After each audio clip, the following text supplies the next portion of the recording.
Welcome to the Unitarian Universalist Fellowship at Stony Brook, located on the ancestral lands of the Settlecott people. My name is Ellen Bartley, and I am so happy to be your worship associate this morning as we begin our summer series with Saimoen Anderson as our first service leader. We have a real treat for you today in terms of musicians. Saimoen, Edmond, and Gia Anderson, Ariana Kata, Pete Kata, Greg Maggio, and John Seppala. John is doing double duty as our hymn accompanist, and we have a special guest musician in our music director emerita, Janet Hansen. So we have a full...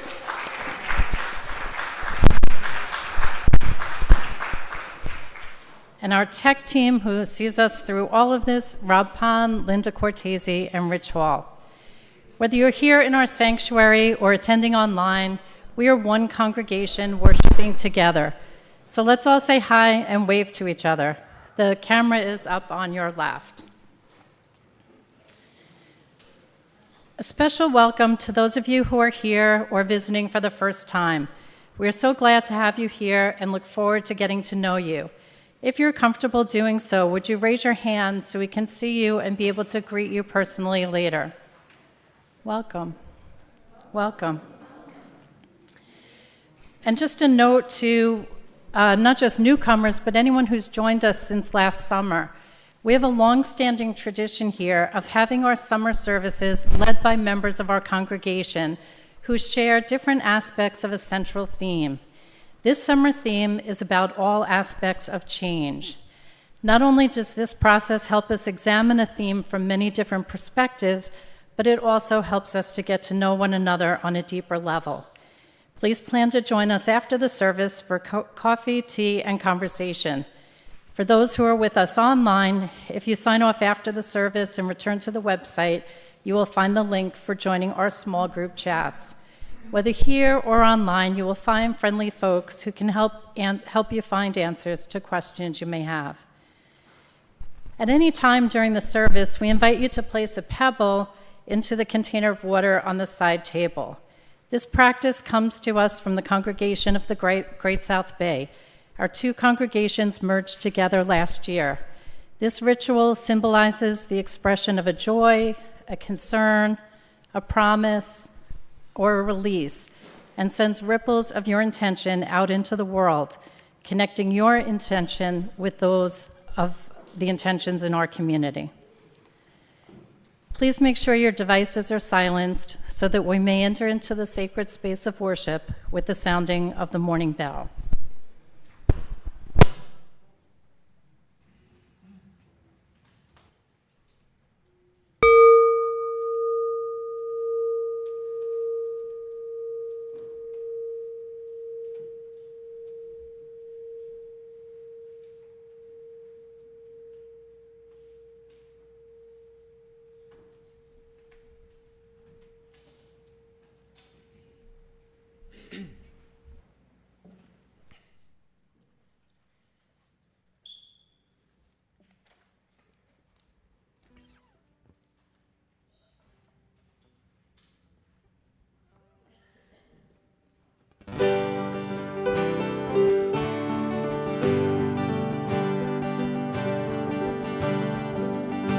Come gather around people wherever you roam,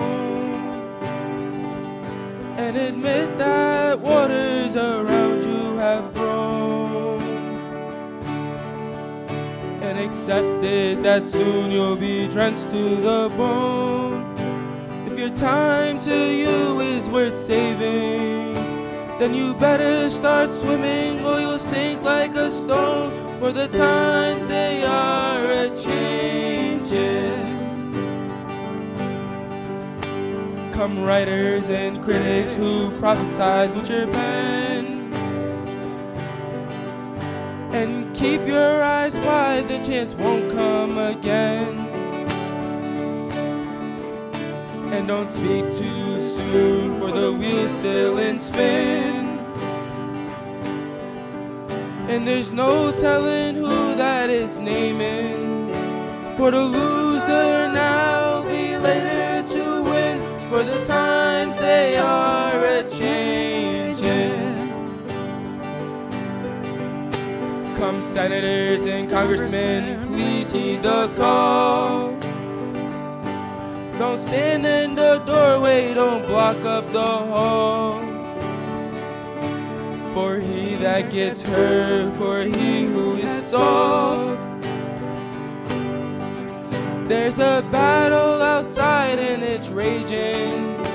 It'll soon shake your windows and rock up your walls, for the times we are a-changing. Come mothers and fathers throughout the land, don't criticize what you can't understand. Your sons, your daughters are beyond your command. Your old road is rapidly aging. Please get out a new one if you can lend your hand, for the times they are a-changing. The line it is drawn, the curse it is cast. The slow one now will later be fast, as the present now is later be past. The order is rapidly fading, and the first one now will later be last, for the times they are a-changing. As the present now will later be past, the order is rapidly fading, and the first one now will later be last, for the times they are a-changing.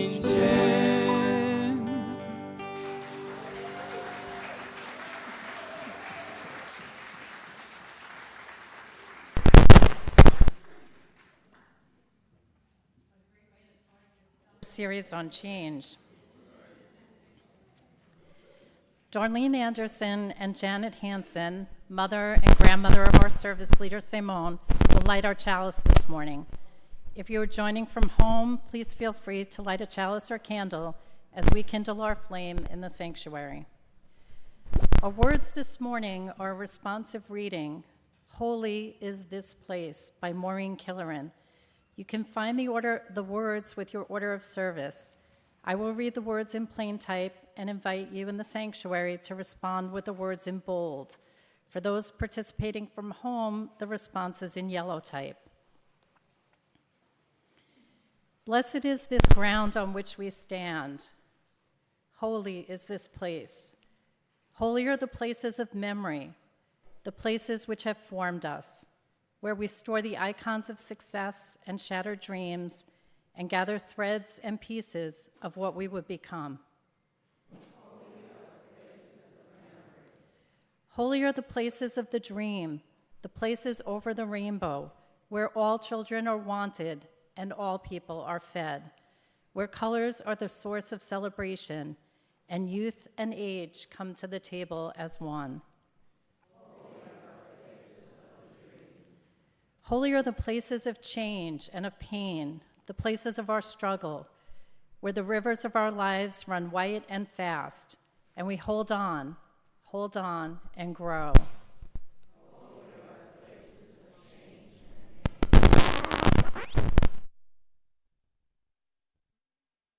Connection, the places where we risk ourselves, where hands, touch souls, touch minds, and in awareness still, we change our lives.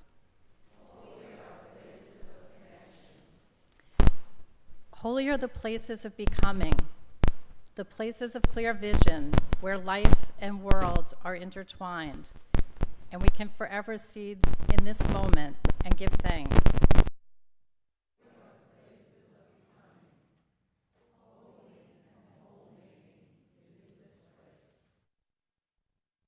Eyes and body or spirit to join in our first hymn, number 354, We Laugh, We Cry, number 354.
The Very Hungry Caterpillar by Eric Carle.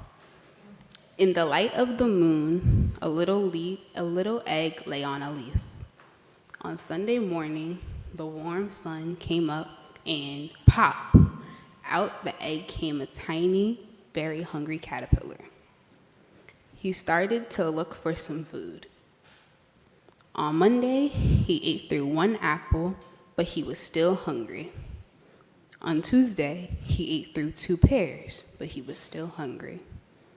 On Wednesday, he ate through 3 plums, but he was still hungry. On Thursday, he ate through 4 strawberries, but he was still hungry. On Friday, he ate through 5 oranges, but he was still hungry. On Saturday, he ate through 1 piece of chocolate cake, 1 ice cream cone, 1 pickle, 1 slice of Swiss cheese, 1 slice of salami, 1 lollipop, 1 piece of cherry pie, 1 sausage, 1 cupcake, and 1 slice of watermelon. That night, he had a stomachache. The next day was Sunday again. The caterpillar ate through 1 nice green leaf, and after that, he felt much better. Now he wasn't anymore hungry, and he wasn't a little caterpillar anymore. He was a huge caterpillar. He built a small house called a cocoon around himself. He stayed inside for more than 2 weeks. Then he nibbled a hole in the cocoon and pushed his way out, and he was a beautiful butterfly.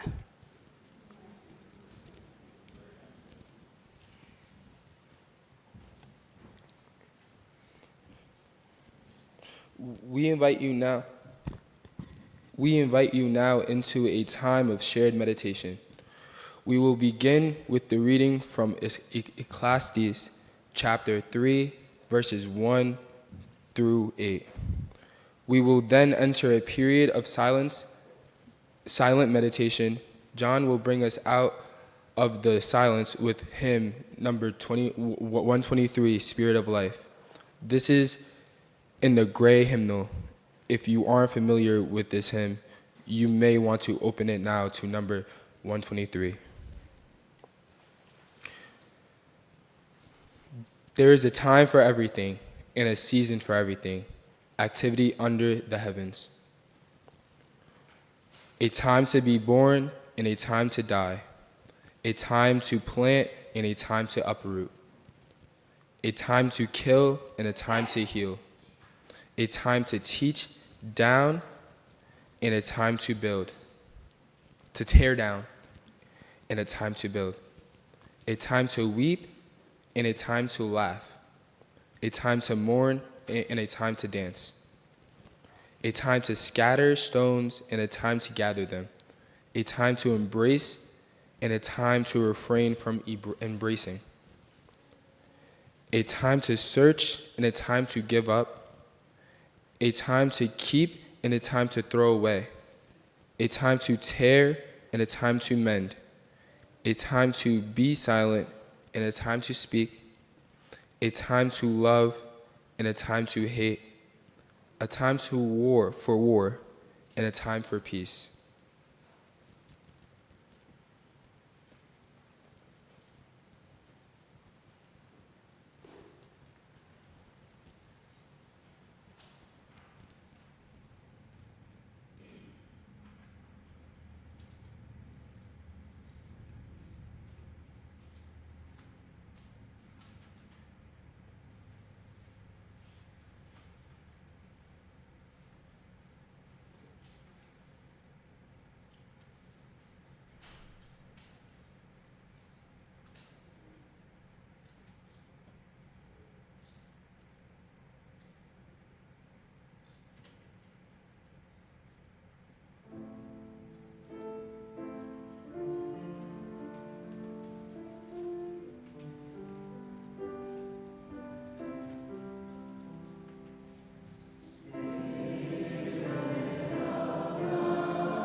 Today's reading is a poem by Muriel Rukeyser titled The Conjugation of the Paramecium.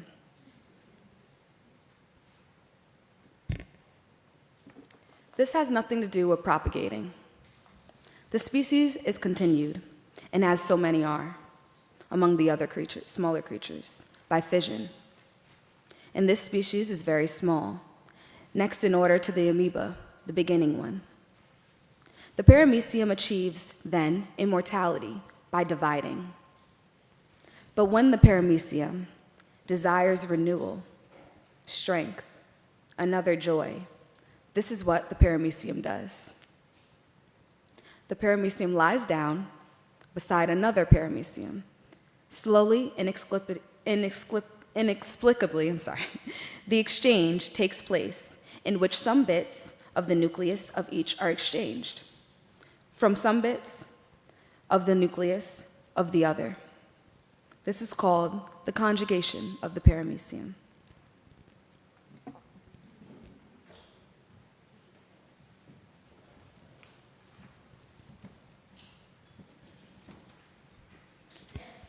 At each service, it is our spiritual practice of generosity to share our offering with a local organization working for social justice.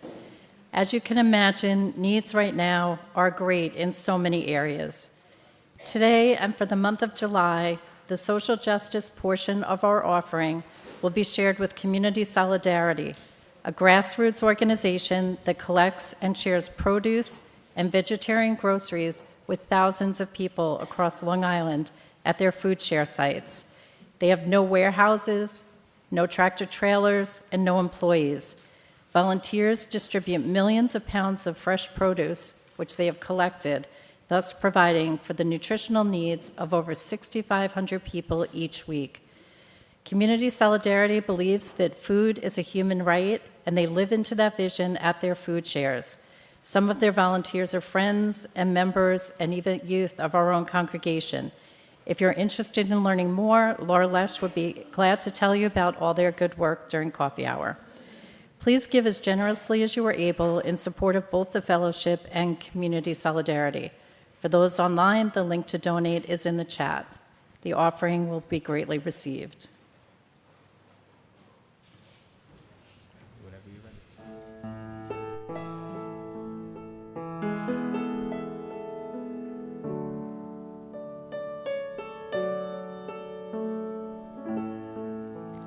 Hearts on fire, we're no liars, so we say what we wanna say.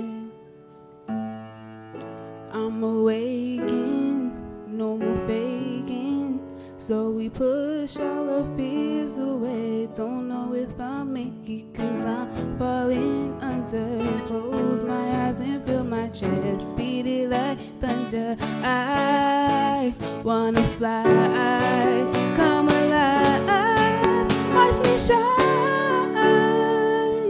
I got a spark in me, hands up if you can see, and you're a part of me. Hands up if you're with me, now till eternity. Hands up if you believe, been so long, and now we're finally free. We're up right now, what a sight now, coming out like we're fireworks. Marching on proud, turn it up loud, cause now we know what we're worth. We know we can make it, cause we're not falling under. Close my eyes and feel my chest beating like thunder. I wanna fly, come alive, watch me shine. I got a spark in me, hands up if you can see, and you're a part of me. Hands up if you're with me, now till eternity. Hands up if you believe, been so long, and now we're finally free. I got a spark in me, hands up if you can see, and you're a part of me. Hands up if you're with me, now till eternity. Hands up if you believe, been so long, and now we're finally free. I got a spark in me, I got a spark in me, and you're a part of me. and you're a part till eternity. Now till eternity. Been so long and now we're finally free. I got a spark in me. Hands up if you can see. And you're a part of me. Hands up if you're with me. Now till eternity. Hands up if you believe. Been so long and now we're finally free. I got a spark in me. Hands up if you're with me. And you're a part of me. Hands up if you're with me. Now till eternity. Hands up if you believe. Been so long and now we're finally free. Finally free.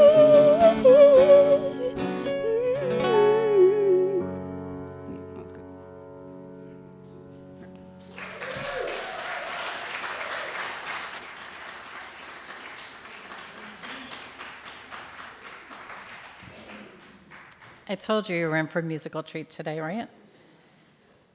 I'm pleased to introduce our service leader this morning. If you have joined the fellowship within the last 4 years or so, you may not know Saimoen because she has been away at college. But Saimoen grew up in this congregation. She has shared her musical gifts at many services. One of the first hymns she sang at a service was This Little Light of Mine, which we will sing again today, when she was about 4 years old. During the 1890s fair, she took on the persona of opera singer Maggio and Anderson, and later she was a leader in our youth program. Saimoen graduated from Howard University in May 2024 with her Bachelor of Science degree in biology and is currently pursuing a Master of Science degree in biomedical engineering at Stony Brook. After graduating next May, she hopes to pursue her PhD in the same field. Her goal is not only to find solutions to physical ailments, but leaning into her UU roots to create affordable and accessible health care. Saimoen's greatest influences are her family, especially her grandfather, Gil Hansen.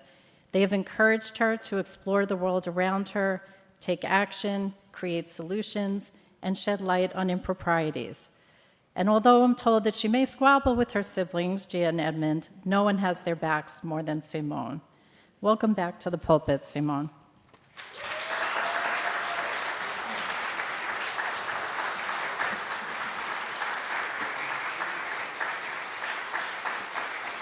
Thank you. Okay. Good morning. Thank you for the introduction. That was beautiful. So in the spirit of adapting to change, my sermon title is actually going to be Adapting to Change, a Biological Journey Toward Emotional Homeostasis. So, either or works, but still. So it's a privilege to stand before you today and share a reflection on a topic that has profoundly shaped my own journey. The intricate dance between our biology, the innovations of biomedical engineering, and our capacity to adapt to the ever-present currents of change.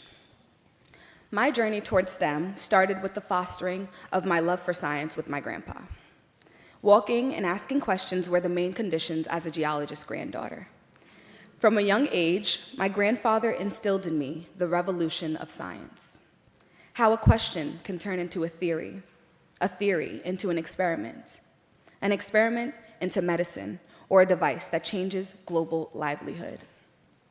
At the time, I didn't know that the study of these instruments and their creation was a growing field. So I focused on walking, picking up rocks, most of them being quartz or glass or, having a lot of mica on them, and showing my grandfather and, of course, asking questions. And as many of you know, my grandfather, he was extremely intelligent and bright, and he encouraged everyone around him, especially me, to be the same, to never stop searching for truth, expanding your mind through learning and education. In school, science, no matter the type, was the coolest subject for me. My teachers were eccentric and amusing, standing on tables and using songs to teach different facts. And the experiments were captivating, displaying science's unlimited possibilities. Even when you are wrong, your answer can establish a change that can be evaluated and help you move forward toward the right answer. My school district would take us on field trips to Brookhaven National Laboratory's Science Learning Center. And usually I was the first one off the bus and the last one on taking as much time as I wanted to use the various instruments they provided us with, even when the teachers urged me to move on. Investigating each and every learning section they had, watching my classmates and eagerly awaiting my turn to make science happen. During the summer, my grandmother would take my siblings and I to different science museums across Long Island so that all the ideals I had learned in class can be made real. Looking back, my family guided me towards science as a whole, insisting that I think big and change the world one step at a time. But it was my imagination, altruism, and investigative attitude that focused me towards biomedical science, specifically biomedical engineering, unearthing new mechanisms and collecting information that would beneficially impact the health field. Biology was the right approach for me to take toward BME. I saw cell biology as a strategy for me to not only appreciate the body and cells on a deeper level, but for me to conceptualize the nano world. I trained myself to think microscopically in order to learn how to advance treatments and drug delivery. In our Unitarian Universalist faith, we often speak of the inherent worth and dignity of every person and the interconnected web of all existence. Today, I invite us to explore those principles through the lens of our own bodies, our habits, and our relationships. At its core, biology is the study of life, the astonishing complexity of an organism from the smallest cell to the grandest ecosystem. Biomedical engineering, or BME, is the brilliant application of biological understanding, medical research, and the engineering principles to create devices, techniques, and technologies that enhance and sustain life. BME can be as simple as understanding how sleeping on your side can prevent snoring, stretching to improve your body's circulation, flexibility, joint mobility, or muscle elasticity. Instead of leaning on that specific side while you drive or relax, you adjust yourself straight or lean the other way. Or as life-altering as building a pacemaker for a child, precisely imaging a tumor, or developing inflammation-targeting drugs. It's about understanding how our bodies work and finding ingenious ways to support and heal them. We live in a world that moves at an exhilarating and sometimes, most times, overwhelming pace. The constant flow of information, health considerations, the multitude of lifestyle choices, and endless distractions make it incredibly difficult to focus on our inner peace and our fulfillment. We find ourselves feeling stagnant, watching as the world seems to trudge onward, leaving us behind. And stress, as it often feels, is as inevitable as death and taxes. It's a constant companion for many of us. Yet, despite its pervasive nature, it's crucial for us to strive for emotional homeostasis. This isn't about eliminating stress completely, which is impossible, but rather achieving a state where you are able to regulate and adjust your internal emotional environment. It's about finding that dynamic, that balance, that equilibrium, even amidst the storms. For me, most of my stress has historically stemmed from an overloaded schedule and a persistent tendency towards procrastination. Impactful stressors include, but are not limited to, health, work, familial and other relationship obligations, finances, loss, and overall world chaos. For children, stressors can include peer pressure, safety, conflict, familial changes like divorce or new siblings. The biological response to this chronic stress can be debilitating, impacting everything from sleep to focus to memory. Recognizing this, I began to see my life as my own biomedical engineering experiment. Adapting to change, both internal and external, requires a profound commitment.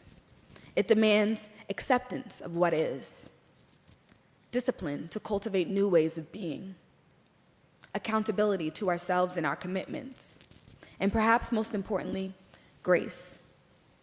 Grace for our imperfections, grace for our missteps, and for the ongoing process of growth. Butterfly parents provide their offspring with everything it needs to thrive by laying their eggs on a leaf.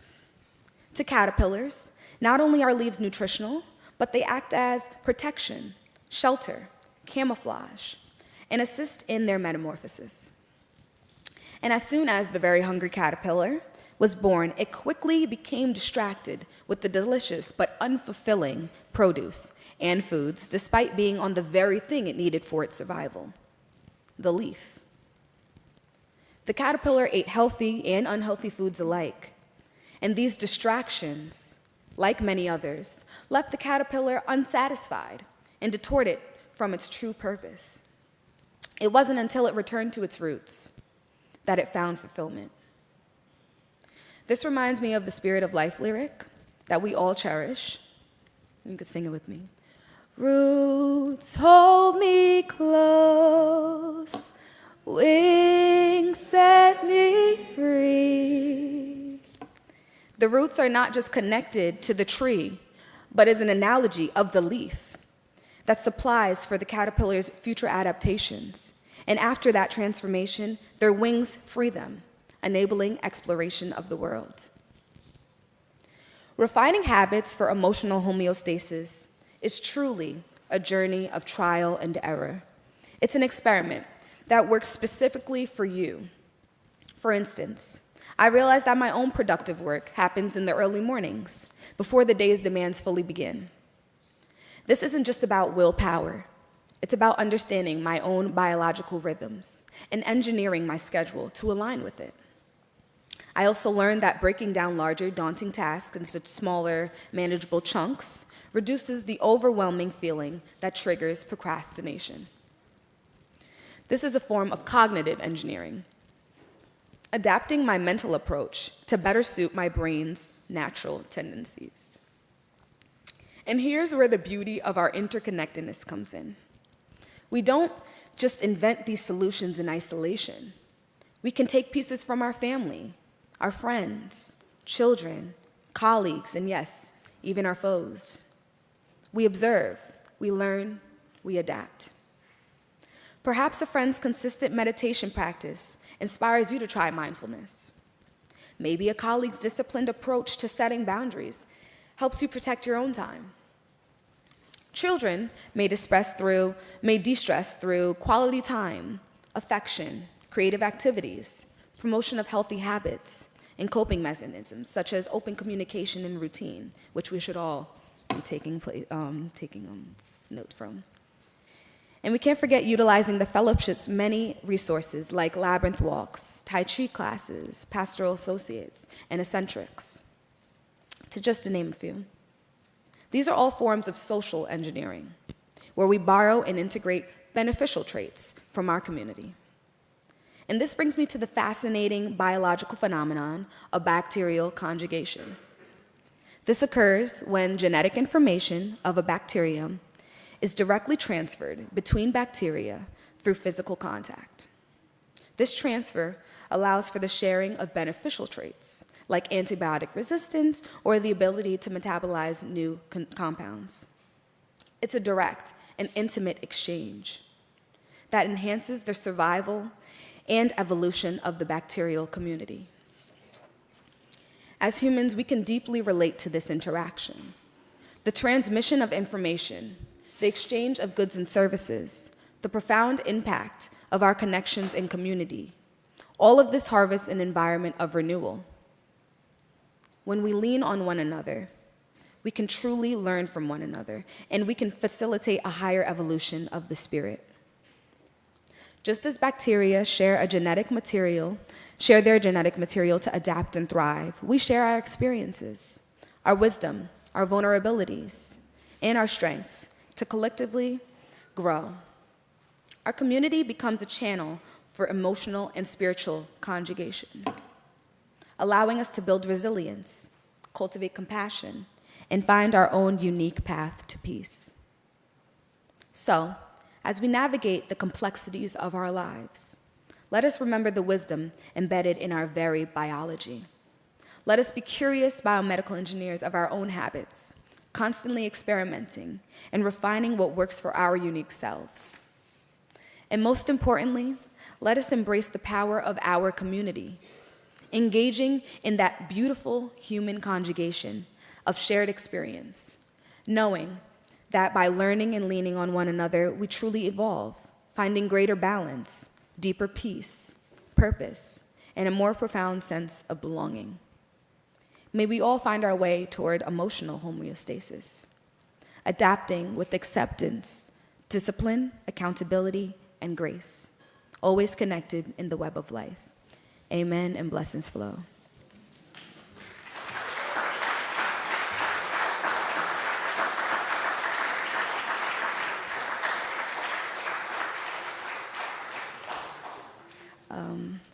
I invite us to rise in body or spirit and join in the singing of our final hymn, 118, This Little Light of Mine, number 118.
Our words of benediction this morning are from Eric Walker Wickstrom.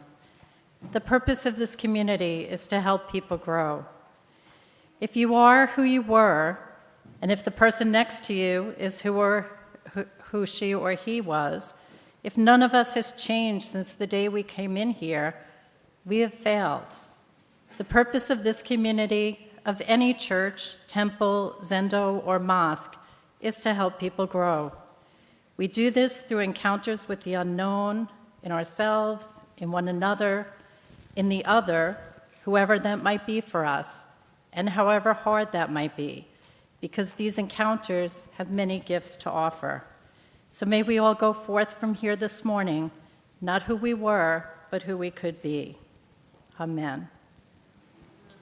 I invite you in the sanctuary to join me in waving and saying goodbye to the folks online.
be afraid. No, I won't be afraid. Just as long as you stand by me. So darling, darling, stand by me. Oh, now stand by me. Stand by me. Stand By me. If the sky that we look upon should tremble and fall, and the mountain should crumble to the sea, I won't cry, I won't cry, no, I won't shed a tear, just as long as you stand by me. So darling, darling, stand by me. Oh, now stand by me. Stand by me. Stand by me.